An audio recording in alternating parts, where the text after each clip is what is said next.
ഇവന്മാർ മണ്ടന്മാർ തന്നെ. ഇങ്ങനെ അടച്ചു വെച്ചാൽ ഞാനെന്താ അറിയാതെ ഇരിക്കുമോ?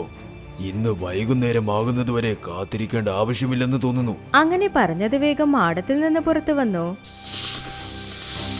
ആ കൂട് നോക്കി പോയി. ഡക്ക് പിന്നെ ട്രിക്ക് രണ്ടുപേരും ആ നദിക്കടുത്തുള്ള മരത്തിന്റെ പുറകെ നിന്ന് അത് നോക്കിക്കൊണ്ടിരുന്നു.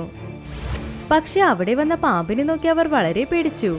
അവർ അടുത്ത് ചിന്തിക്കുന്നതിന് മുന്നേ തന്നെ ആ പാമ്പ് രണ്ട് മുട്ടയെയും വിഴുങ്ങി. അത് കഴിഞ്ഞ് വളരെ സന്തോഷത്തിൽ അതതിന്റെ കൂട്ടിൽ ചെന്ന് കിടന്ന് ഉറങ്ങിപ്പോയി. ഡക്ക് പിന്നെ ട്രിക്ക് രണ്ടുപേരും അവരുടെ കൂട്ടിൽ ചെല്ലുമ്പോൾ പാമ്പ് ആ മുട്ട കഴിച്ച് പോയിരുന്നു. ഈ പാമ്പ് തീർച്ചയായും നമ്മൾ വെക്കുന്ന മുട്ടയെല്ലാം കഴിച്ചു തീർക്കും.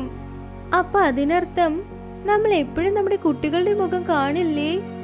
അത് കേട്ട് ഡക്കും ആലോചിക്കാൻ തുടങ്ങി. അപ്പൊ അതിന്റെ കണ്ണ് കഴുകിൽ പോയി. അതാ നദിയിലെ വെള്ളം കുടിച്ചുകൊണ്ടേയിരുന്നു. നീ വിഷമിക്കണ്ട, ഇത് തടയാൻ എൻ്റെ അടുത്തൊരാളുണ്ട്. അവർ ഉറപ്പായും നമ്മളെ സഹായിക്കും. അപ്പൊ ഡക്ക് കഴുകിനോട് പറഞ്ഞു, ഗരുഡനെ, ഞങ്ങൾ വിളിക്കുന്നത് നീ കേൾക്കുന്നുണ്ടോ? ഹാ, കേൾക്കുന്നു പറയ ഡക്ക്.